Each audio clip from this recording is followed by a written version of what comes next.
Welcome, everybody, and thank you for being here. This is the Life's Podcast VIDEOCAST with Sujata and Coach Les. This is Friday night, and this is the book that Sujata has written, Against All Odds. No retakes, no manuals, real-life lessons from Sujata. She has accumulated a wealth of experience during her life, leading to insights and knowledge that cannot be coached or taught in a class. She's a mother, a wife, a journalist, a consultant, activist, leader, and businesswoman domestically and internationally. In sharing her story, Sujata strives to provide readers of all backgrounds and any part of the world with real-life examples on how to deal with the unpredictable nature of everyday life. And tonight, we are taking on the question of, do parents practice what they preach? And why does our youth seem so muddled and confused by their parents? What are some of the reasons, and what are some of the things that we can do to shift the narrative and change what is going on with our youth? And so we have had this conversation for a couple days, and it has just keeps getting interesting. And so it's Friday night. It's time to have a little fun and chat and not be so worried about everybody getting done early.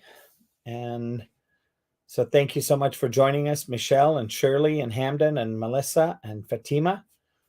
Please feel free to come up on stage. We will send you an invite here. And while we're doing this, I'm going to have Sujata just give us a little recap from the last couple days, so that for those of you that were not here the other night, you can hear a little bit about what happened.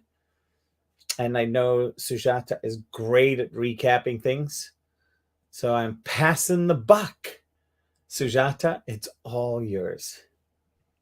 Thank you, Coach Les, for being so kind to me. Okay. I I don't know whether that's true or not, but he's always very generous with his words of praise. I have not met somebody who's so generous with his words of praise for others or at uplifting others.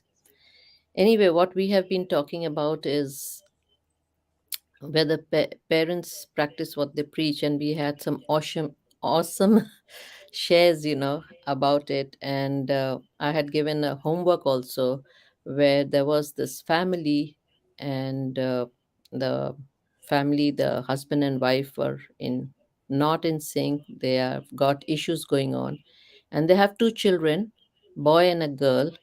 And it it is interesting, more, and also encouraging to see how, while the boy,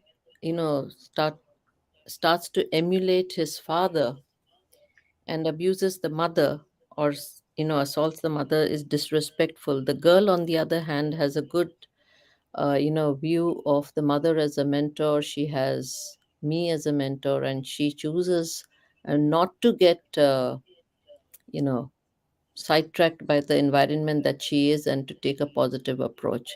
So that's where we were for the last 2 days. And it I think that if even one parent is solid and stands the ground, and gives the right values and principles by leading by example through the actions, then if not all the children, at least one or two children will take the path that the mother or the father uh, you know lays out by their actions. So let's hear from the others. Awesome. Well, why don't we pass the mic to Michelle? Michelle, do you want to share what you've been getting the last couple of days before we dive in? Yeah. I remember learning, we were talking about that we need a lot of parents are not doing what they're supposed to do. They're not setting a good example to their kids, and the kids are not listening. We have talked about that. We talked about a lot of people have talked about in their lives how when something bad goes in their house, some of them have gone through the positive approach, and some went through the negative. Some people go through drugs or alcohol if the parents are not setting a good example. If there's abuse, if there's this dysfunctional family. I want to talk about my childhood. It's similar to your story, Sujata, and me and my brother, we had a rough upbringing, and there was abuse in my family. On the other hand, I went to my friends' homes to escape, but I had positive influences. I went to two Christian homes, actually. Didn't know that their parents were Christians. One, my friend Nancy, and the other friend was Anne Marie. On the other hand, my brother took another approach. He went to drugs and alcohol. It got a hold of him, and he passed away 12 years ago. It depends on the person. I learned a lot in the past. How many sessions we had. It was amazing. It's society. We talked about society. We talked about the media, and we talked about all the generations have shifted to this time that parents are not doing what they're supposed to be doing for their kids. Thank you, Coach. You are welcome. And with that, we'll pass the mic over to Shirley. Hi, Shirley. Hi, good evening. Great to see you. Thank you. I think in today's environment, it's imperative that parents set good examples for the children, because the mindset of today's children is different from when perhaps you and I were coming up. There was an era where you do as I say, not as I do. And with that mentality, that's what we did. But today's children, they're more, why do we need to do that? Why is that important? So it's more of a communications and seeing what we do, that will guide them into developing good skills. And it's just so imperative now for our youth and our children to see what it acts, because that's how we really learn. We learn by what we see. We can talk and tell people what how they should do or what they should do, but we all look at what we see someone else do, and it makes it develops a more rounded individual, and the family structures is much stronger with that. And as for me, that's what I'm beginning to learn. Like from the old school, you do as I say, not as I do. And the children today, my grandchildren, I would get frustrated, because I would have that mentality, because that's how I saw my parents style. And I'm realizing that we need to communicate and to find out and to have a better communication system and explaining and setting that example so that they can follow it. I turn the mic back over to you. Thanks. You are very, very welcome. Thank you. And welcome, Jeanette. How are you?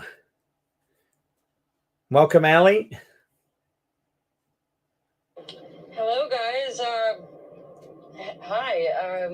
Okay, I do have a question about this, and I have been watching the news all day about this, and I feel awful about it. I mean, I can't even imagine how awful that would be. But I do have to ask a question, because I was in an engagement about a year and a half ago, and the person I was seeing really wanted to move to this part of Florida. And I said, to be honest with you, hell no. Don't want to do it. Don't see what would be there for me. And we had a conversation, an adult conversation that was like, yeah, I don't want to live in there in that area because of the amount of hurricanes that happen. So people who do live there do know, I would hope, that this happens every year. So I'm not trying to take away from anything, but I am saying it makes me turn my head slightly and wonder, is anyone confused that this happened again this year? I mean, yes, it's awe-striking, it's sad, but didn't everyone who lived there kind of know that this would probably happen? Because it doesn't happen every year. So I'm just wondering. That's all I gotta say. Sit down.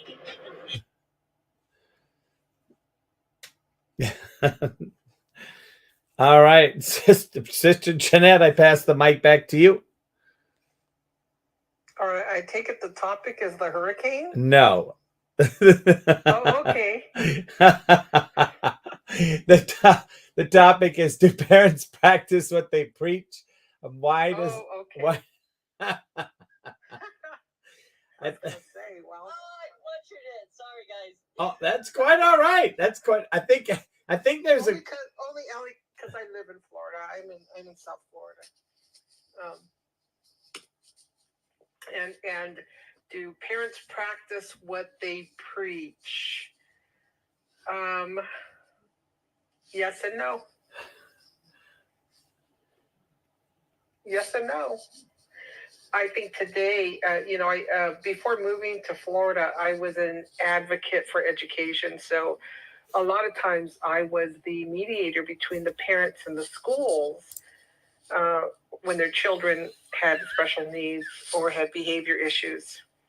I will tell you that about, half of them would be set a good example, and the other half would send their kids to school to be raised by the people that were at the schools, the teachers and whatnot. And so, you have a lot of parents that, when you're sitting and you're mediating and you observe and document the child's behavior, and the parent says, my child doesn't do anything wrong. You know that the parent isn't raising that child. The parent is just turning their head, not even trying to resolve the problem that's going on in the school and why the child isn't learning. And then you have the parents that are, living by example. They're continually getting tutoring for their child, mentoring, putting them in special programs, anything that can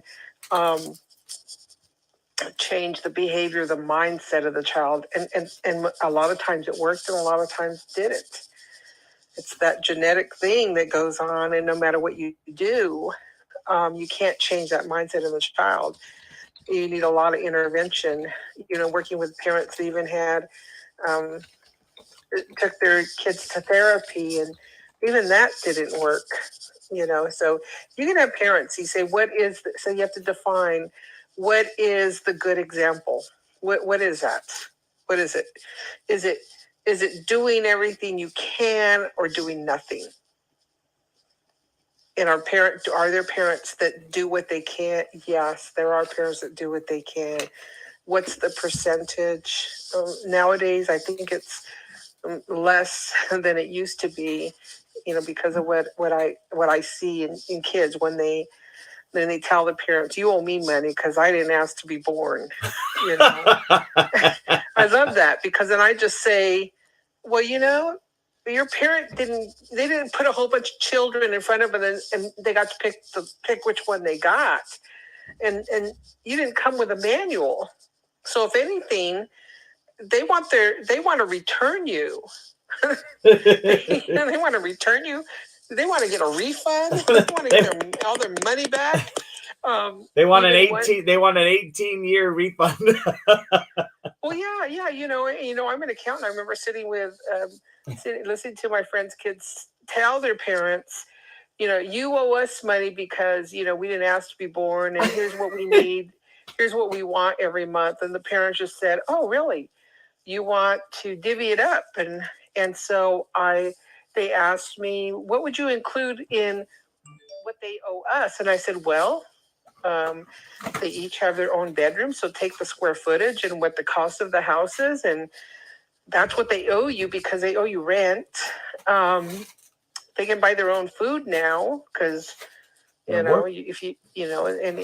where are they going to put their food? Because they're only going to pay for their room. So, you dwindle it down to where they look at you and they say, never mind, because they realize.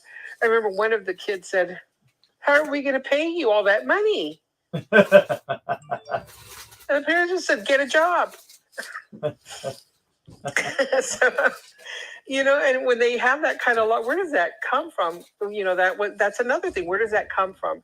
You're trying to raise your kids. You're trying to get them. I think Shirley mentioned opening that communication with the kids so that, you have that open. You can have a dialogue. You can, like Coach, when you talk about communication, how adults talk to each other, right? You can disagree, but you don't go into a tantrum. You say, I don't agree with you, and you just go on, right? You just move on. For kids, some kids, they don't open that communication. And a lot of times the parents are surprised by what they didn't know. And that's problematic. You want your children to be able to have conversations with you. If they hear something at school or in their environment when they're away from the parents, to have that discussion with their parents. You want that.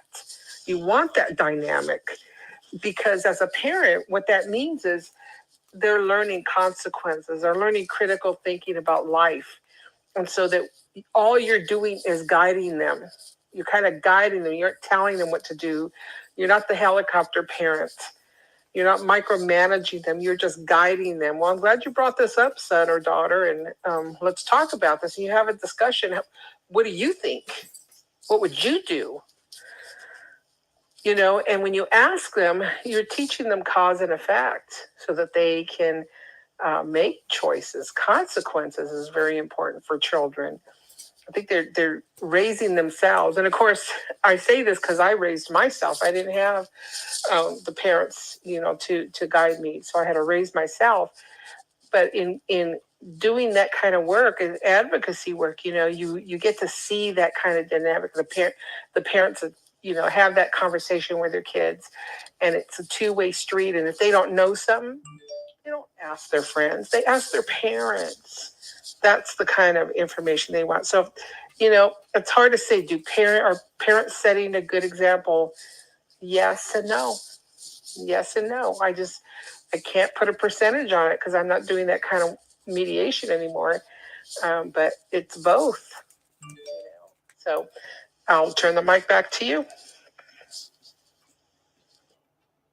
Thank you, Jeanette. And with that, I'm going to pass the mic to Nakem. Hi, Nakem. How are you?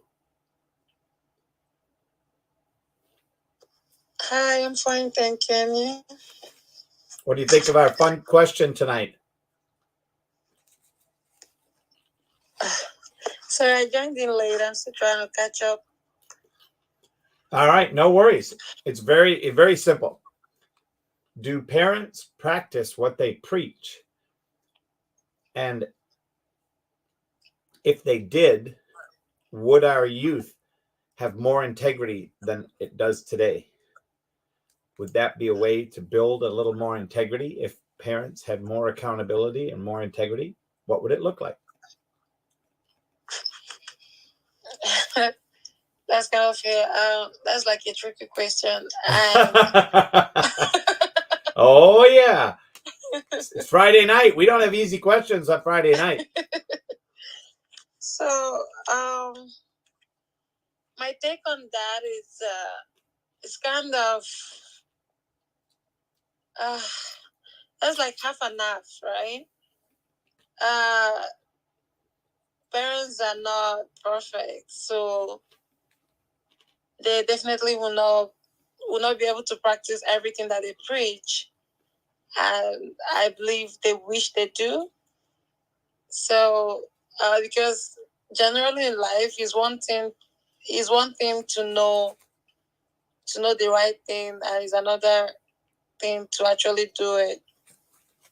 So I believe that parents don't always don't always do what they preach, but at least most of them try to. And for the other question about what was that again? If they had, if parents took on being more, having a higher level of responsibility and a higher level of integrity and accountability, so like those three things, do you think it would make a difference for the children? For most part, yes, because I believe kids learn more by seeing the parents do it rather than them saying it. So I think for most part they will.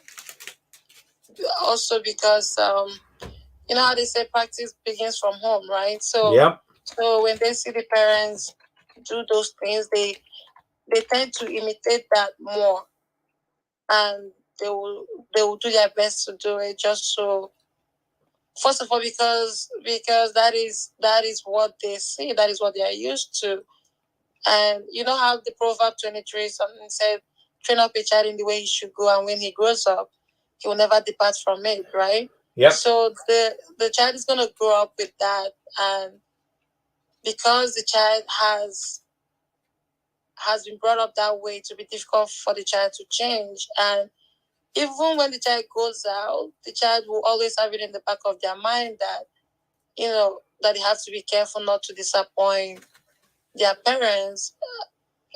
And but even with all these things, one thing I've come to realize is that children, in as much as parents do their best, like most parents do their best to raise their kids in the proper way or in the best way that they know possible, at the end of the day, I find that children will turn out to be what they'll turn out to be. Like it's not guaranteed, right? Nope. So there are some kids that just come into this world with their own personality.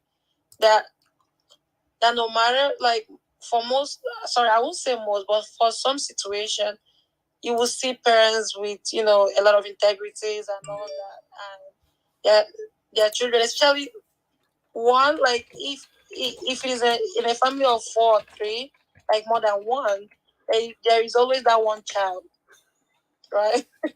There is always that one child that's kind of out of the family dynamics, if that makes sense. So so my answer is, for most part, yes. And for the other part, for the other little part, some children are just who they are, and it's all by the grace of God.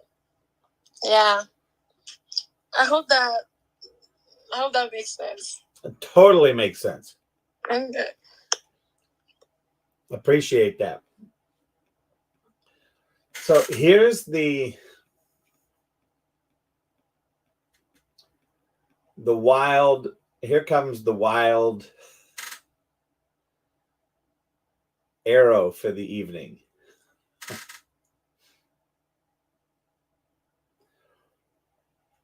As a coach, I've been asked many times to go and work with teens. And now when I get called to go work with teens, the first thing out of my mouth is, parents, are you willing to be coachable? And about 60% of the time, they say, well, we're not hiring you to coach us. I said, well, 60% of the coaching is going to come directly to you. 40% will go to your kid. And the minute I start coaching you, your kid's going to transform and start transforming. As long as you are going to be coachable. And I will tell you, my statistics are about 1 in 20 for adults in business. And when it comes to kids, it's 1 in 60. Might even be higher than that, because the parents want nothing to do with coaching. Because by George, their poop doesn't stink.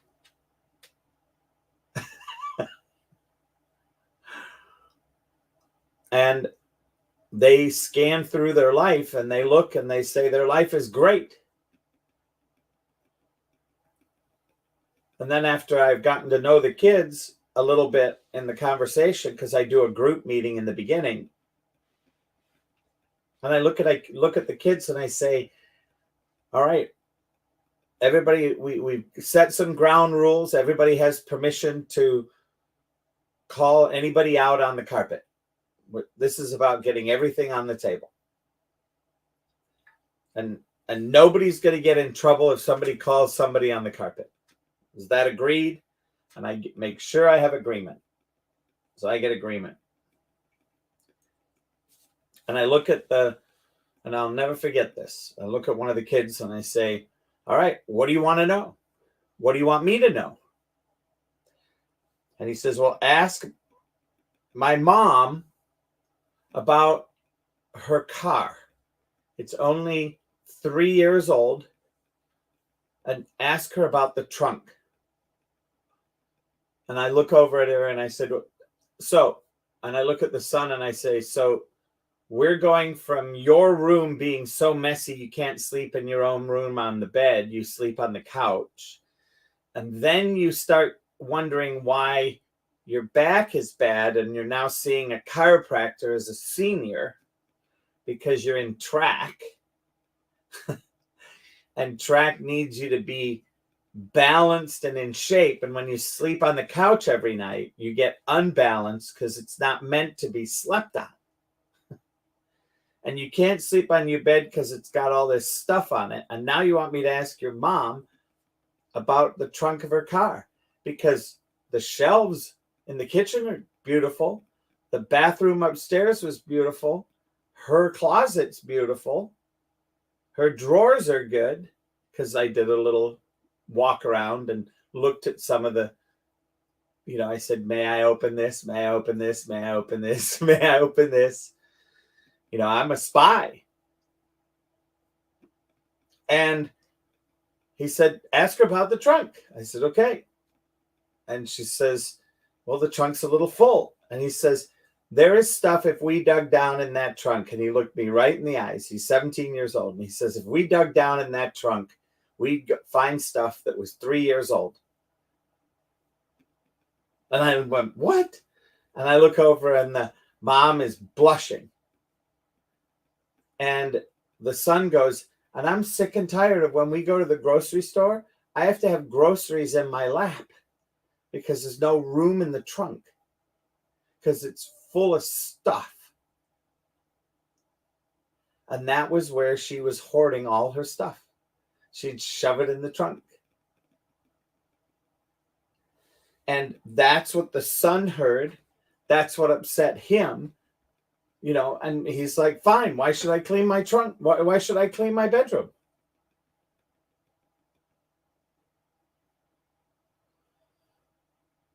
And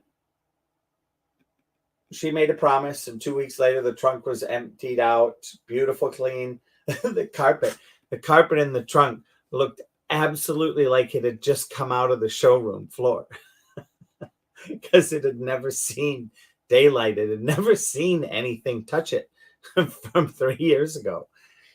So it was for me, that was a very interesting moment, because all of a sudden clarity hit everybody in the face. And it was understanding that. And the son, 2 weeks later, his bedroom was clean. Her trunk was clean, his bedroom was clean. And I said, this is all integrity and balance.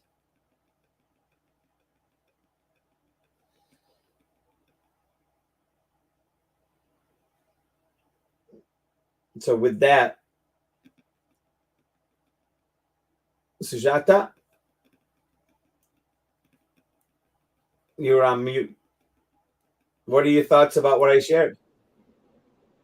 Well, that was a very good case study where you solved the relationship and you made both mother and son to be accountable, responsible, and mindful of each other. You set the standard that you have to practice what you preach.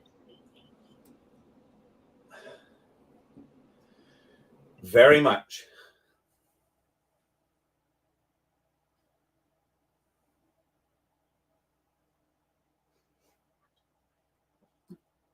So, Michelle, what do you think of what I shared? I think Sujata was right. I think they need instruction. They need a good example, and you're that person, definitely.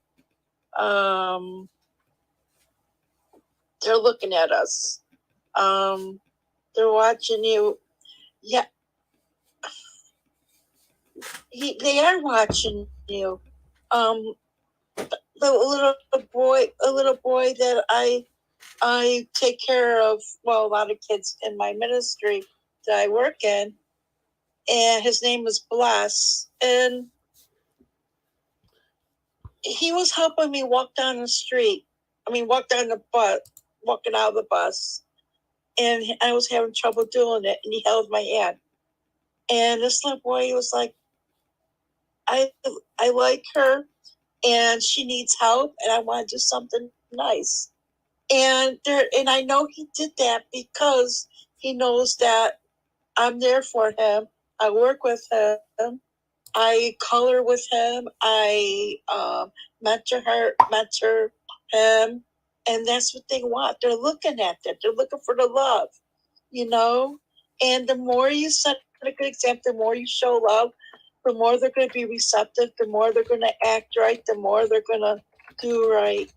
And they do want to know the reason why why we have to do this and this. I think an example and an instruction at the same time, and they get that. They understand, and I notice the change in the kids that I work with, and it takes time. They will see it, and they respect you for more. They respect you for more, for that. So thank you, Coach. You got the mic. Thanks, Michelle. With that, I pass it to Jeanette.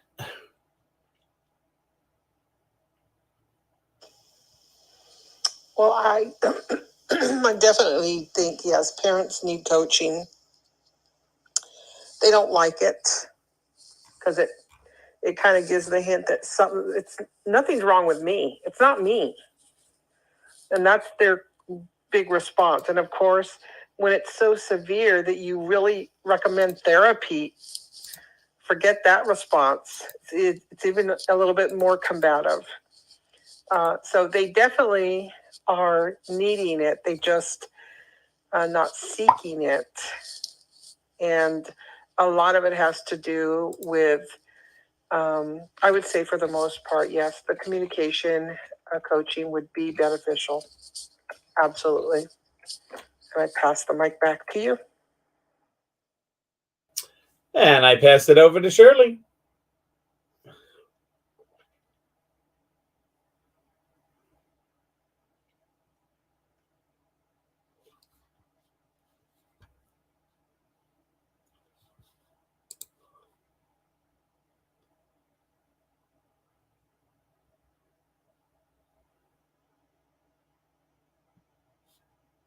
Shirley?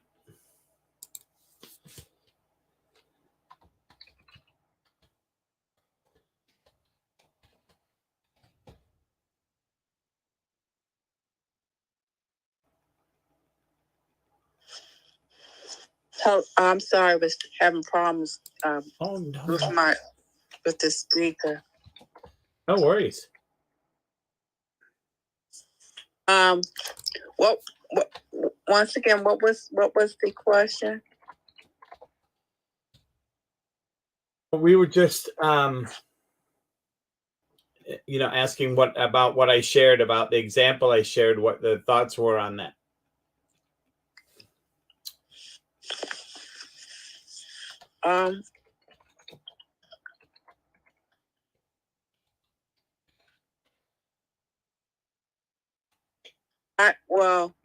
I might have, I think I missed it.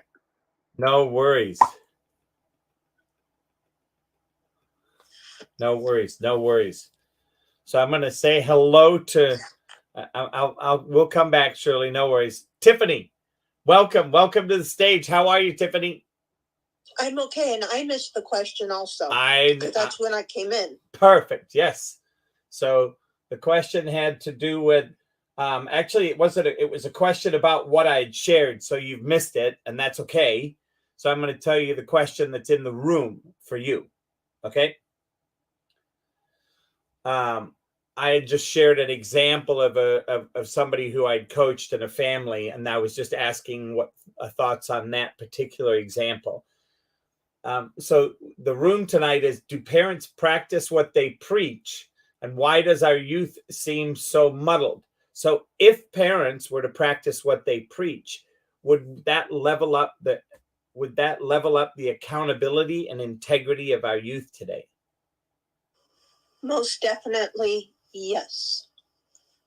And I can give you a couple of examples. I asked my dad before I turned 21 why I shouldn't drink. I'd never drank in my whole entire life, except for at communion, once I was a teenager. My dad says, "You take medication, I don't." That didn't set well with me. So there was this guy at church that I was very fond of, and I never told him. Everybody around knew, but so I asked him. I said, "I'm going to be 21, and I'm trying to figure out whether I should continue to be abstinent from alcohol. What do you think?" And he says to me, in this very serious, sobering tone of voice, staring, it felt like through me, but he goes, "If it's not good for a child, then why is it good for an adult?" And like he's a year younger than me. And so, and with that, I mean, every time he talks, my heart melts. And I guess now you can see why. Unfortunately, he's not living up to that anymore. So anyways, that's my answer. Well, I appreciate that, Tiffany, and I want to welcome Jana to the room and Melissa to the room. Thank you so much. Appreciate you guys coming in and listening. at any time, if you want to come up or throw a question in the back chat, please feel free to do that. And I will make sure that the question gets typed in the back. I thought I had it back there, but I guess I didn't. So I will put it there now. So Sujata, do you have, do you have any questions or thoughts about where to take the conversation right now while I type this? Yes, so I would like to touch on that.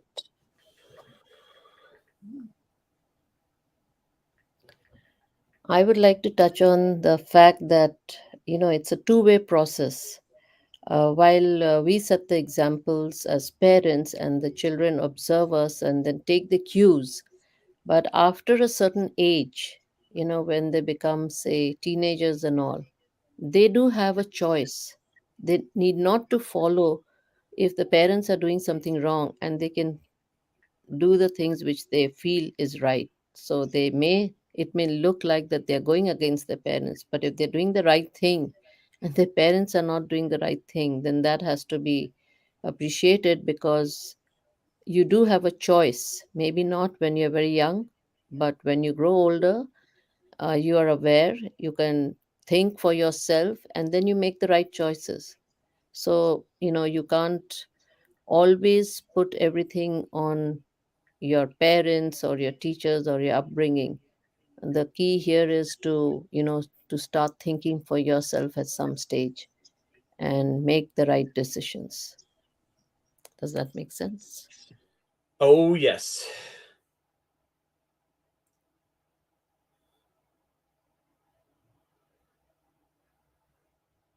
I have something else to say, but I need to finish chewing.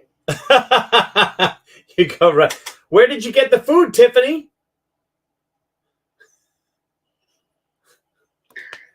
My caregiver made it. See, you are taken care of, and you want me to cook for you. Because I know that she's not a chef. And she gets tired of making the same things. But if I had you make what I'm eating, it would be different. And she's always bugging me about eating different things, going to different places. And that can be very challenging to me. So what I was going to say is there were these 4 people, a boyfriend, girlfriend, and the brother and sister of the boyfriend. And this guy was dating, he met my husband's stepdaughter, previous marriage, at a mission. And everybody was totally freaked out, who was a part of her family. Like my husband, her mother at the time, my stepdaughter. And I mean, they just, when Eli explains it, he just listed all these things. Eli's my husband, by the way.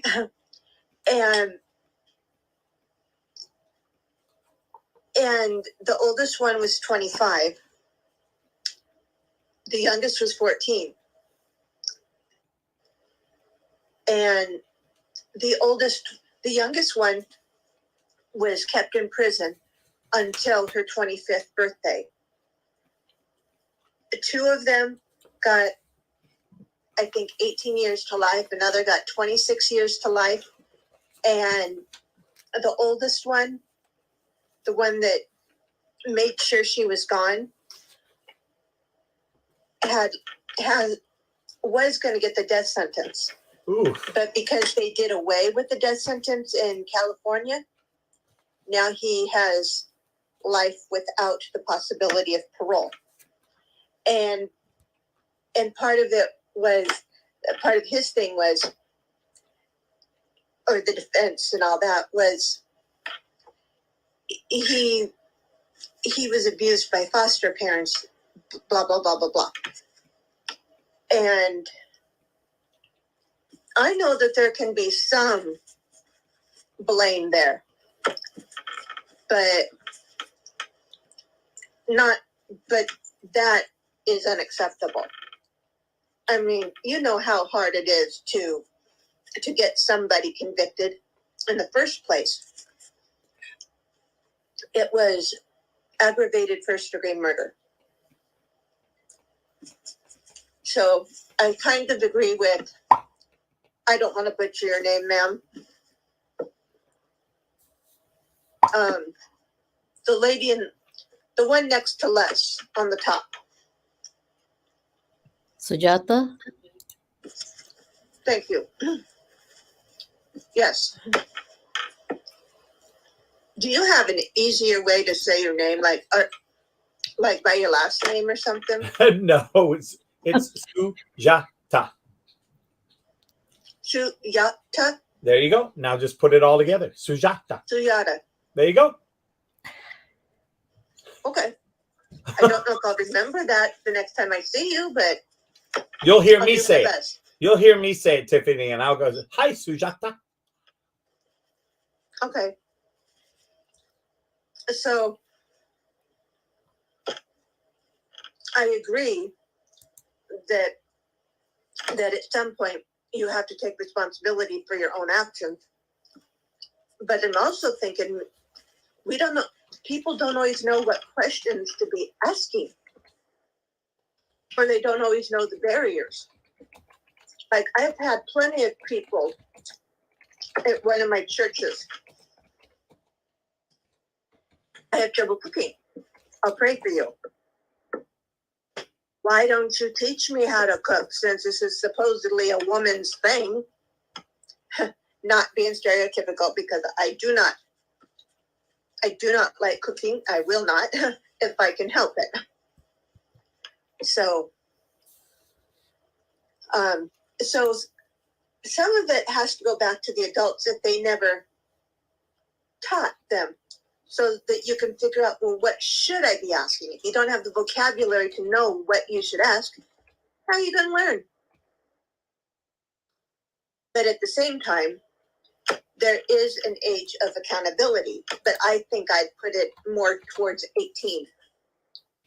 And that's because if you look at the military age, the drinking age, all those things,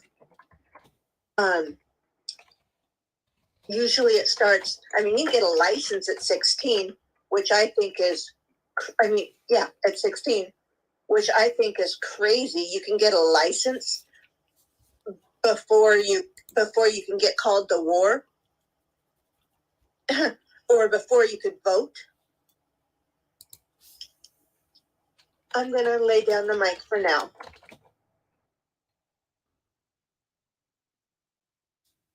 Thank you, Tiffany.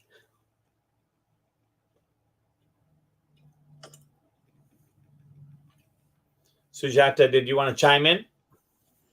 Yeah, I agree with Tiffany on many counts, and definitely, I don't understand how some laws are made where at an early age you can do some things and, before you're even an adult. So it's there in many parts of the world.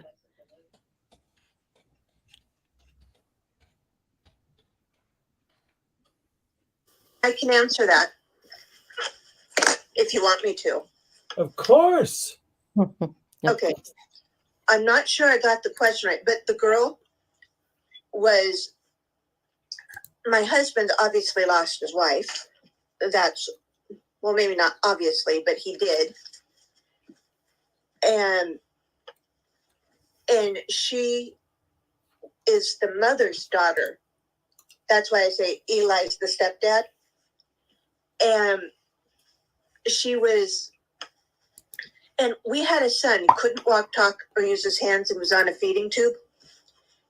And she was on her way back to Spokane to help take care of him and got sidetracked. in California. And she had been volunteering. She volunteered at a Union Gospel mission. And she fell for this guy who was staying there. And brought him home. Mom, dad, sister. I don't know if the brother was there or not, but everybody was freaked out. And she's 20 years old. Maybe newly 20, I don't remember. But and she threw all of her morals to the wind. And was visiting this guy, brought her up to Washington.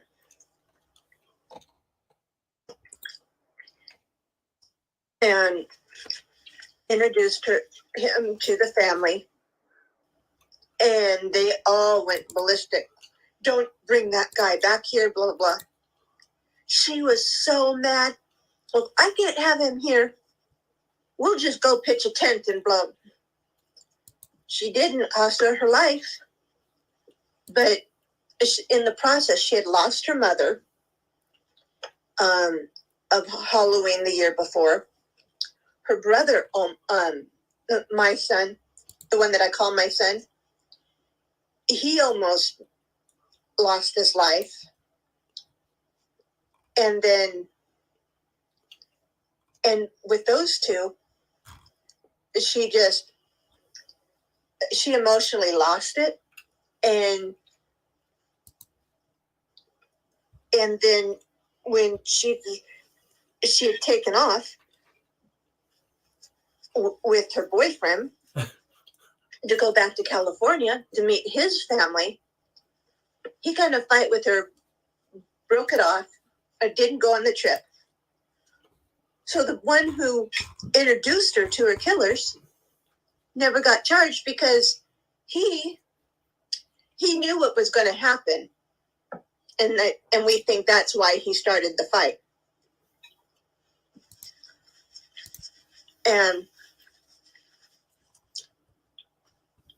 so I guess you can kind of understand. We don't always have the emotional stability that we need when we're younger. I also go ahead. Go ahead. No, you go ahead, Annie, and finish, then I'll say.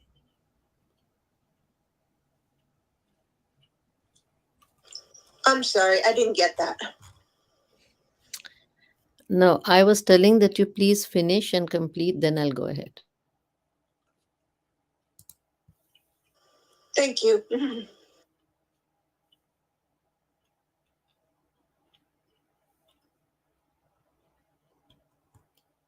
Go ahead, Tiffany. Your mic is muted. Okay. I guess I would add to that because I have been on the side where I don't know the questions to ask or I don't know how to receive the help that I need. That's why I wrote the books that I wrote, because when I graduated from high school, most of my friends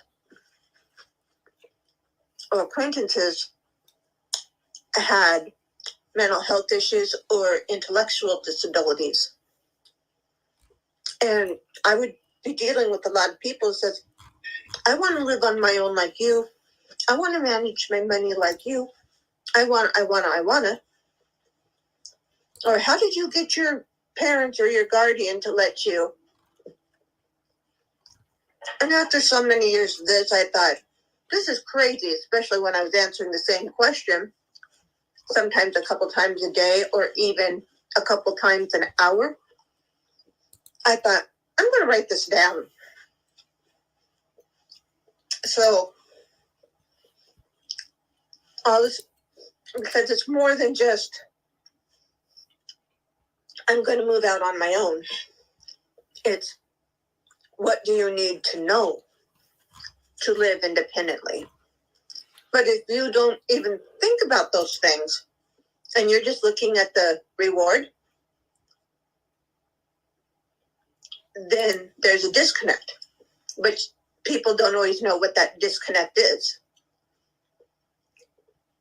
And that's why I created my books, which is on my website.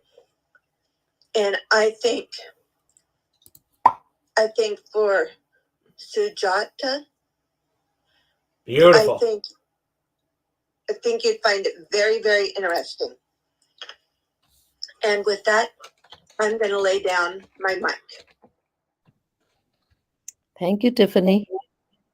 And I just want to say from what I was hearing is I just wanted to add to it because in my personal experience, I have seen that there are some people who are morally responsible for setting the stage for crime to happen. And they have got away in, legally by not even being accountable, forget about being tried or, uh, being counted upon as to what was the role in the crime that happened. I know what that means and I know how it feels like. So some people just get away.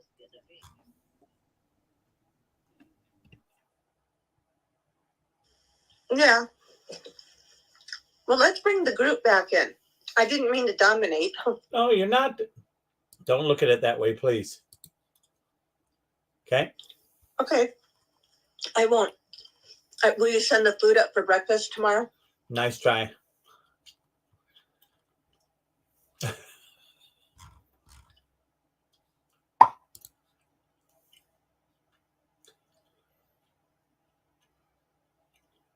Sujata, anything else you want? Oh, go ahead, Tiffany. You said don't look at it as taking over. And if I'm asking you a question, but it doesn't take the whole entire meeting to do, then I'm throwing it back at you, because especially since I say for tomorrow. There we go.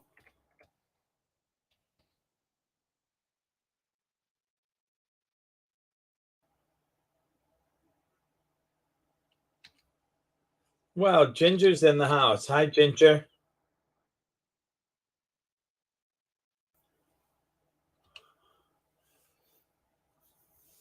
Good evening. How is everyone?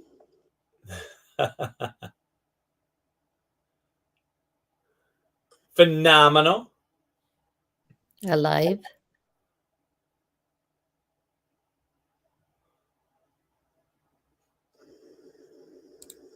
Sounding like a lively bunch tonight. What are you all up to? We're on a pretty heavy duty topic, and I think people are not necessarily jumping into it with both feet. Okay, I'm here to jump in with both feet. All right, I'll let Sujata bring you up to speed so that I can make sure that Sujata is entertained. It's not about me being entertained. Okay, so the topic is very simply put, do parents practice what they preach? And why are the youth or the children so muddled by whether they should be following what they see or following what they're told?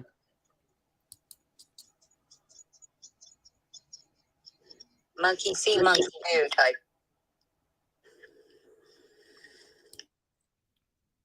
Yeah, what are your thoughts, Ginger?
on the children so much.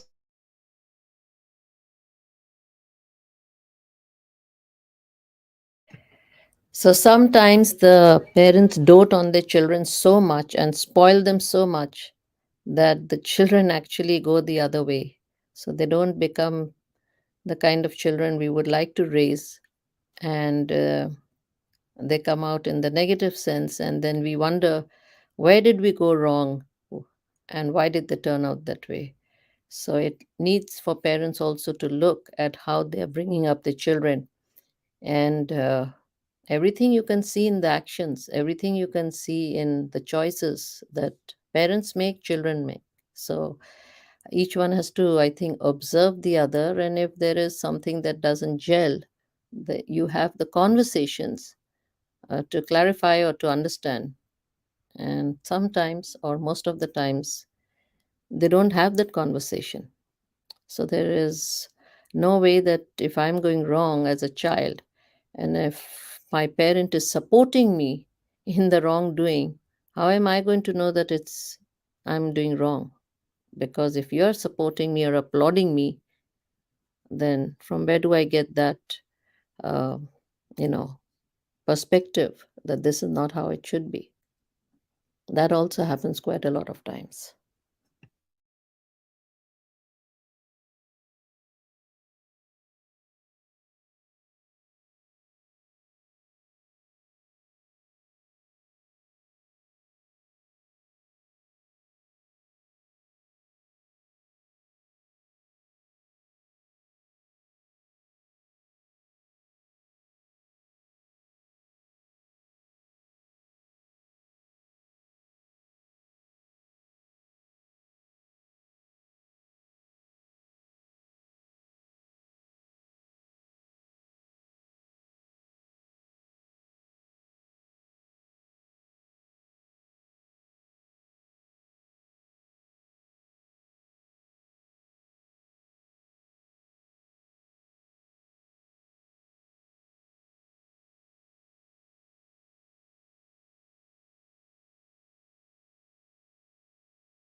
Desperately. I just push the lawnmower, some lawn work. I took this to labor.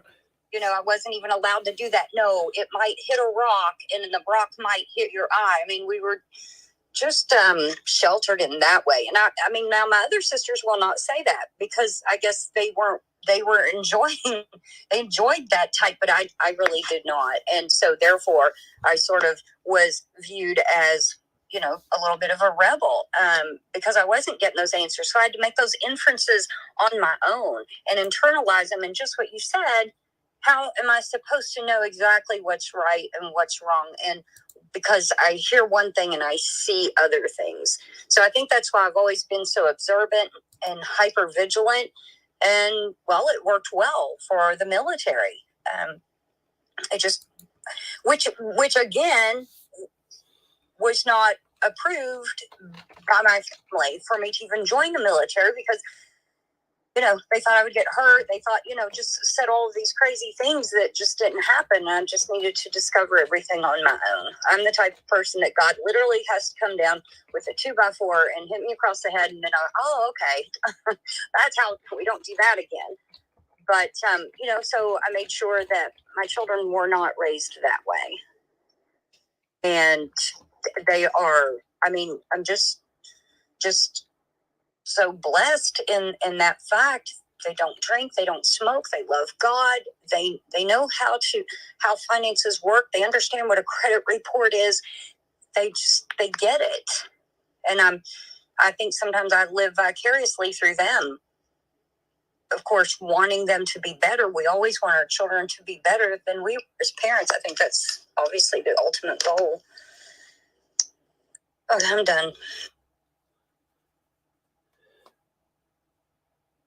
Thank you, Ginger. Shirley, would you like to jump in?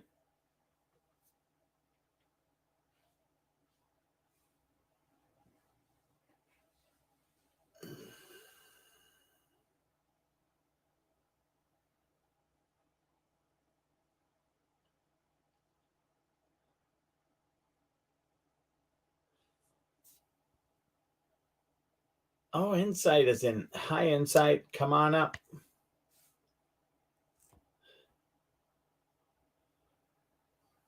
Jeanette, would you like to chime in?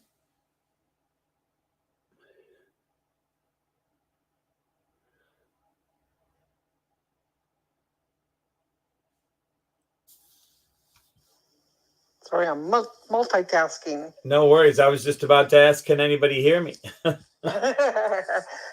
So going back and forth and doing the multitasking, getting messages, and telling them, don't call me, please. Not right now. What was the last comment? It was Ginger just sharing. It was just Ginger. Not just Ginger. Just Ginger. Let me tell you, she's not just Ginger. I'll tell you. She adds a lot of value. So it's not just Ginger. Oh, that's funny. Let's see. It's all right. Put my feet to the fire. It's all good. Yeah. But no other comments, Coach. All right. Michelle, anything for you? Geez, I'm learning. I'm just listening.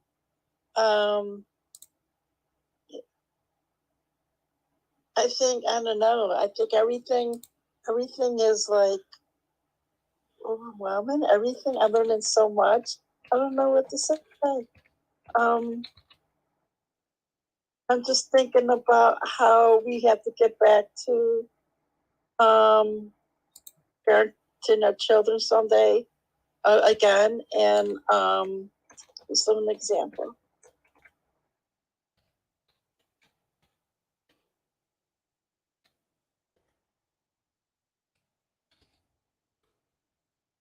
All right. Well, Sujata, any other thoughts about how do we broaden this topic or ask more questions for these lovely ladies? I think it's a continuous journey. And so we have to always be vigilant, observant, and keep asking questions. Sometimes we just hold back and not ask questions.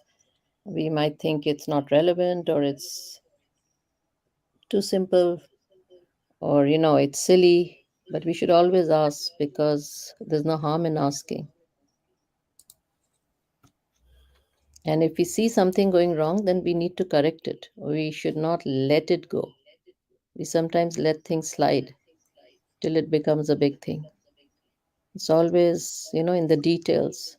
From childhood, if we observe a child and see what they're doing, then we need to correct and set boundaries and make them accountable. Otherwise, when it becomes too big, then we wonder what happened and where it went wrong.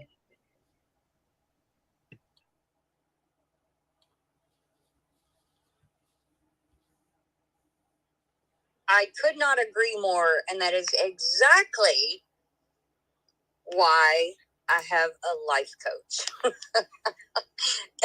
100%.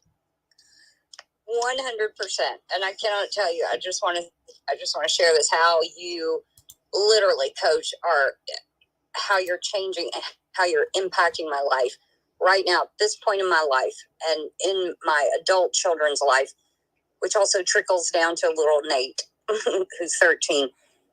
Just crazy big changes have been going on for these past couple of weeks, because he does that, just that. When you've got someone that you can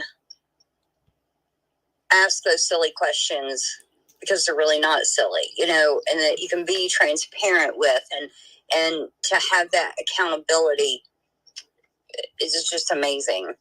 It's just amazing. I just want to share that.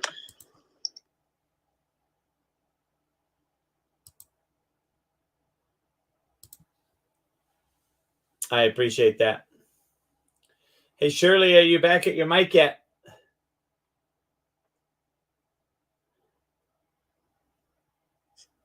Yes, I'm back. Beautiful. Well, I just want to check in. I'm just kind of doing a check-in before we rock and roll off this topic and close it down. So I wanted to see if there's anything else you had that you wanted to share or say.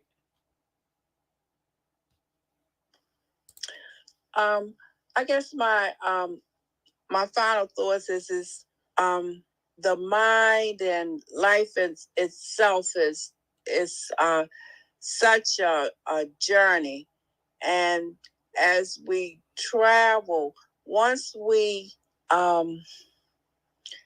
whatever our experiences is in life and the things that we see and examples that's put before us, just as SUJATA has said, we experience them, and then we have a choice to decide how it will affect us.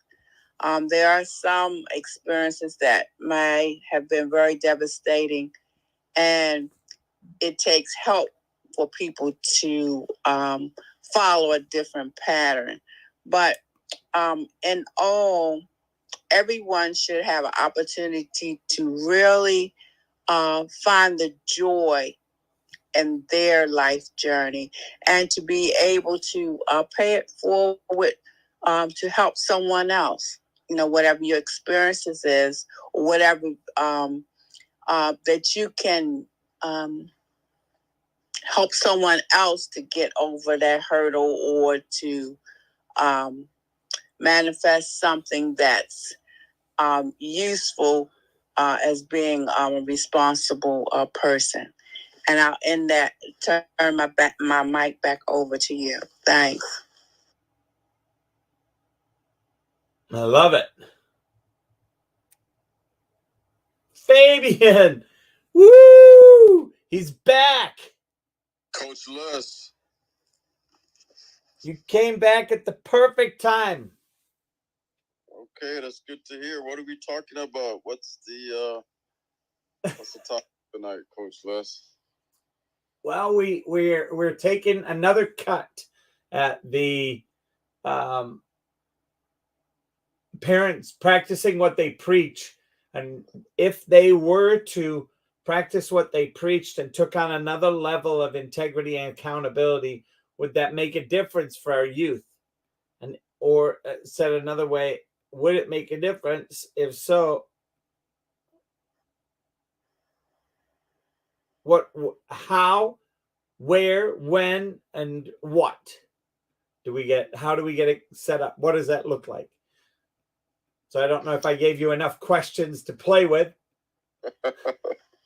More than enough there, Coach Les. Well, I think it would definitely move the needle, so to speak, if parents did more practicing than what they preach. But I think it's human nature.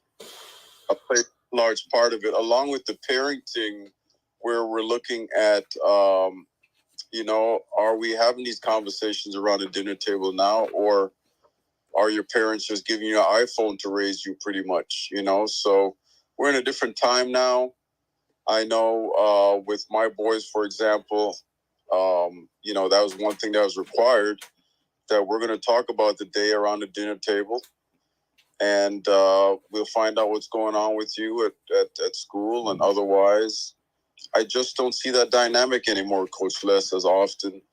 I don't see that that traditional kind of rearing as we've known, and I think it plays a part into where we are right now in terms of what we see. Not to say this is a bad generation, but You can't expect your phone to be raising your kids pretty much.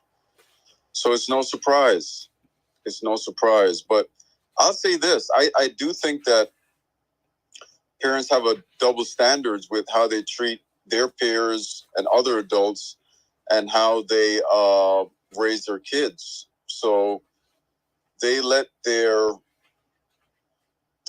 friends, family members get away with stuff, but then they tell their children not to do the same thing. So yeah, that's something I see all the time, Coach Les. Once again, just my experience. So that's never good. I'm right there. I'm right there with you. And they think, and then what I love is when the kids are young. Oh, my kids aren't going to understand.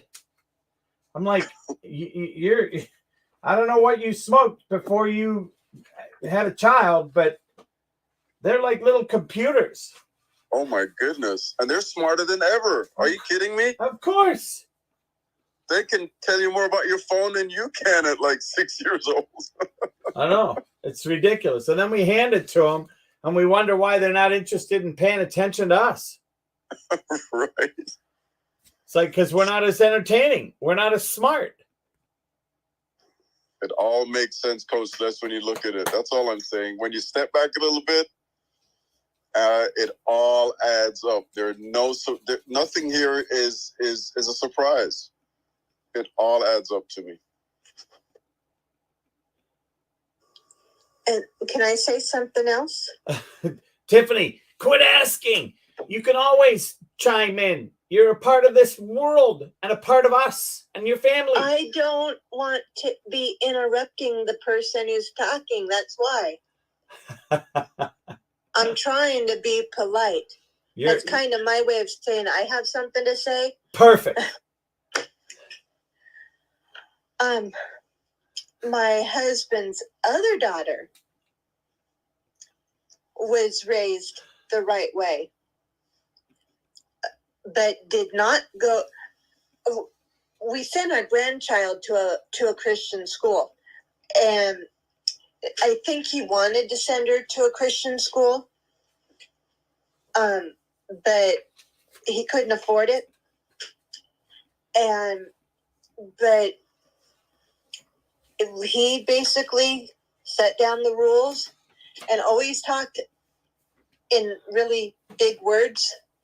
And now she says, "Dad,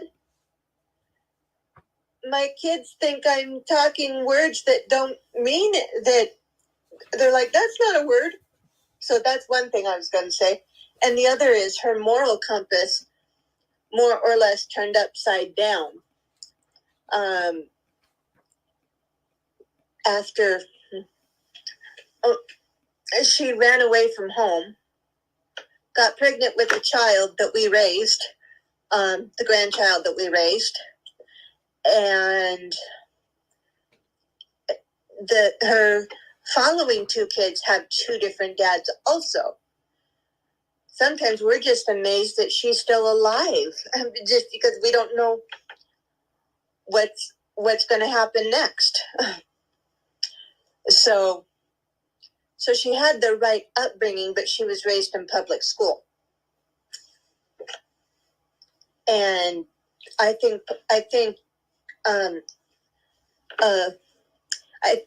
don't think public education is the best way to go either. Forgive me if you are a school teacher in a public school.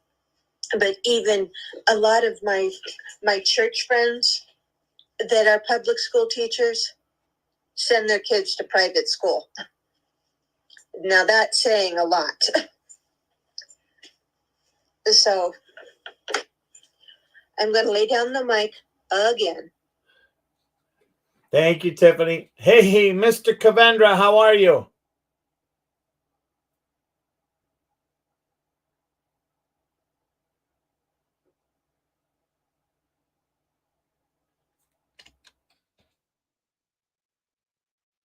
Mr. Kavendra, are you able to unmute?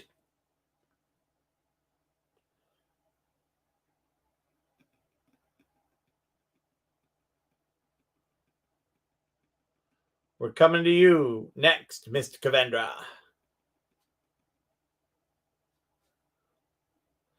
If you're talking, your mute is still on. And if you can't unmute, you might have to do the leave quietly and come right back. Let me just see. Did he write anything? Nope.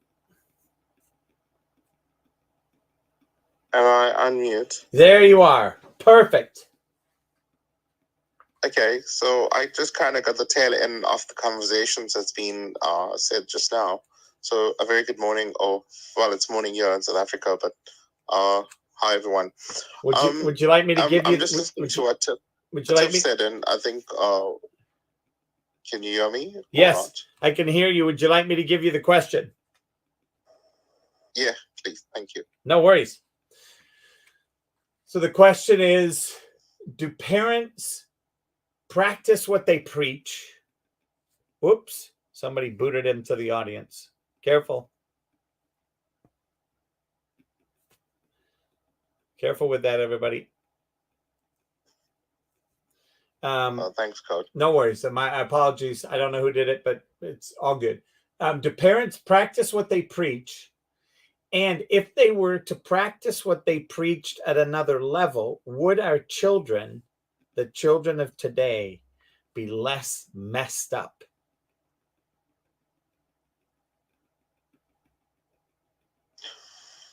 Well, off the cuff, you know, I think that your circumstances and the environment that you create for your child is also important. It's like basically taking a seed and planting it in the ground that actually is more fertile. In South Africa, we found digitizing school education allowed the parent to actually have more interaction, especially during COVID, where parents are now using digital tools. So I know there's been questions about AI, raising kids and stuff like that. But I think if you have, like, I'll give you an example.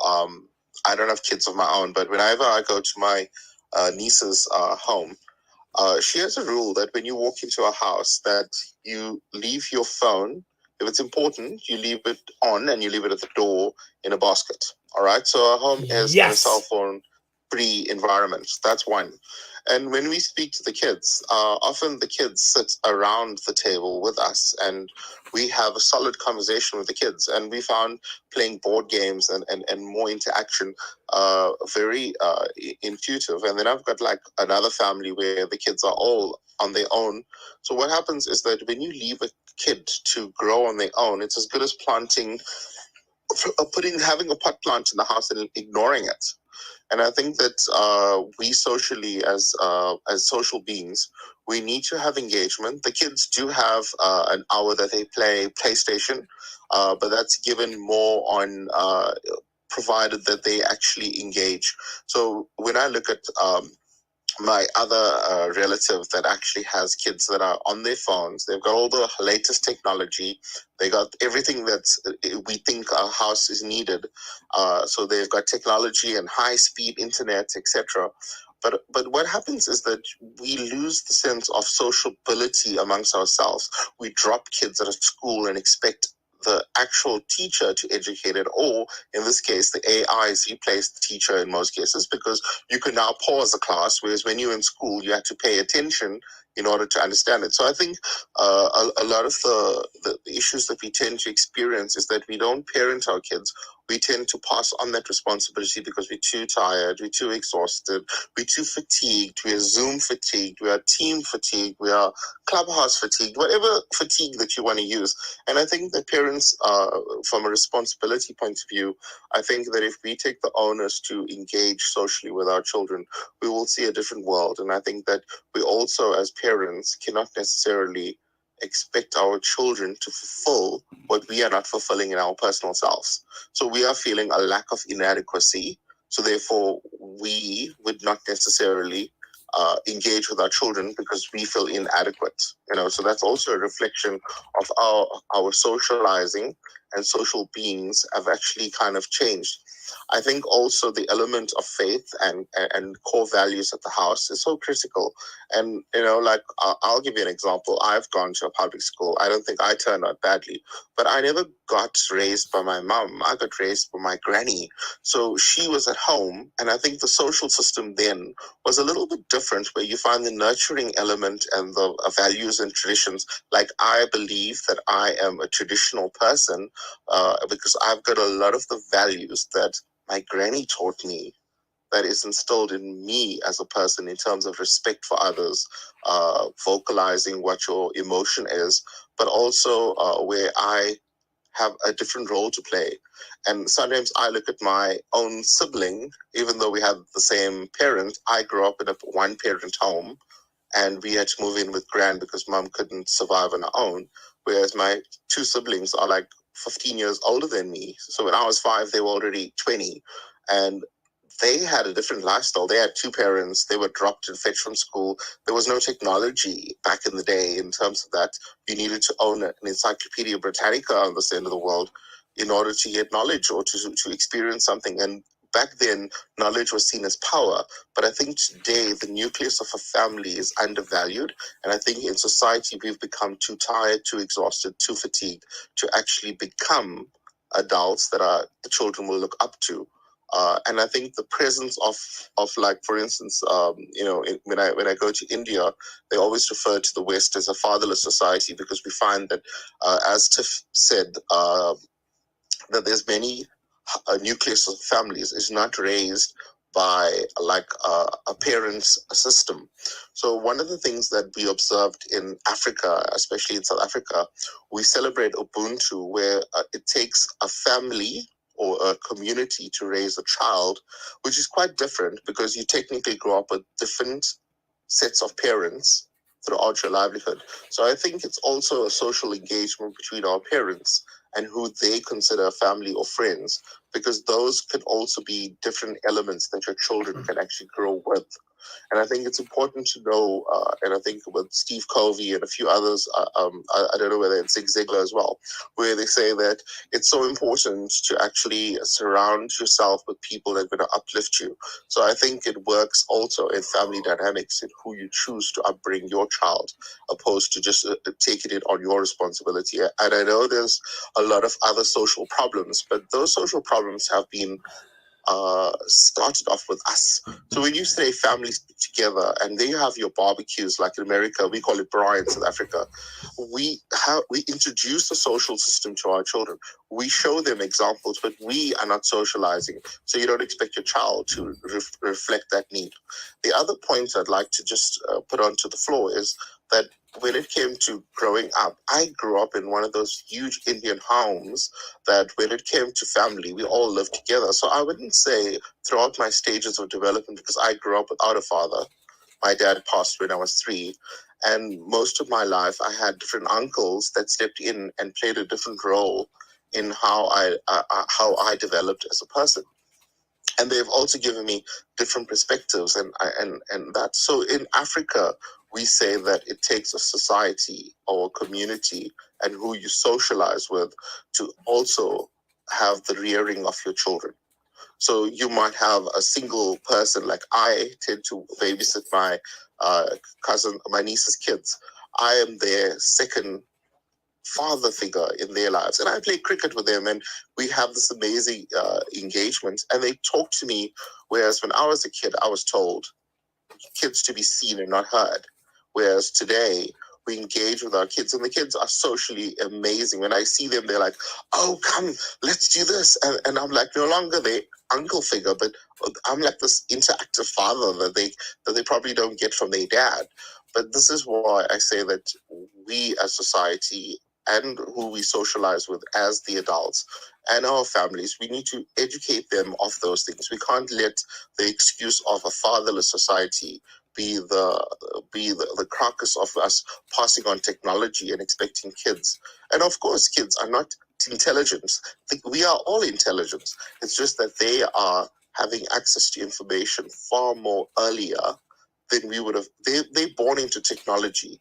So you expect them to evolve because they learn. If we had those technologies at our disposal, we will be also earlier at stage. I think a lot of people these days are afraid of technology, and therefore we won't exploit the benefits of technology because we feel it's artificial or too overwhelming. But I'll just bring to the table that my 82-year-old mother is more tech savvy than most people. So I think it's the ability to learn and choose to learn. And it doesn't matter what age you are. It's about your understanding and your push to wanting to educate yourself and bring the literacy forward. The same goes with your children. Your parent becomes your child when they get older, and as they age, they get more frail. Your child, you experience it in different stages. The parent becomes the child, and the child becomes the parent as you get older. But I think when we step away and we no longer engage with one another, we all live in isolation. Those are contributing factors of why a society gets divided. Likewise, if you don't have faith in God and yourself, it's very hard to actually embrace others because you often don't have a center of compass in order to live the life you dream. I think environments are important, and therefore I referred to the initial conversation as the soil that you plant your seed is also rich. If you're rich, the abundance flows. And I think if you're willing to change, then you're willing to show. And if you are able to show up, then you're able to actually receive as much as you're willing to give. And I'm Kavendra, and I'm just going to give my mic now because I feel I'm like flowing, and I'm so excited to share the information. But I also believe that the inputs I have is a lot to do with create the nucleus that you want to see thrive and the society that you would like, because you are instrumental. And it takes a person, like the great Mahatma Gandhi says, it takes a person to make a difference. It's one chain, and that's not. Come on. Thank you. You're welcome. You are very welcome. Sorry, I'm getting a visit by my big dog. Sujata, you can come off mute. I just love when Remy comes and gives you all the hugs and kisses. Hi, buddy. I'm very spoiled. He's an amazing dog. That you are. Except that today he has burrs on him.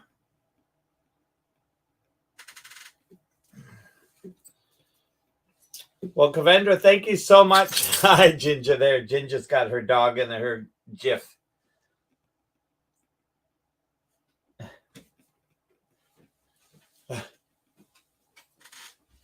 Pleasure, Coach. Well, I really appreciate it, Kavendra, and thank you so much. As you can see, we now that Kavendra has just shared all that, I want to make sure that nobody, if anybody would like to chime in before we shut down, I'd love to give an opportunity to anybody to add to or ask or have a conversation with Kavendra before we close. And if not, no big deal. I just want to make it a Friday night open.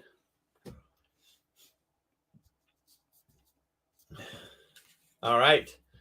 Well, I appreciate everybody. And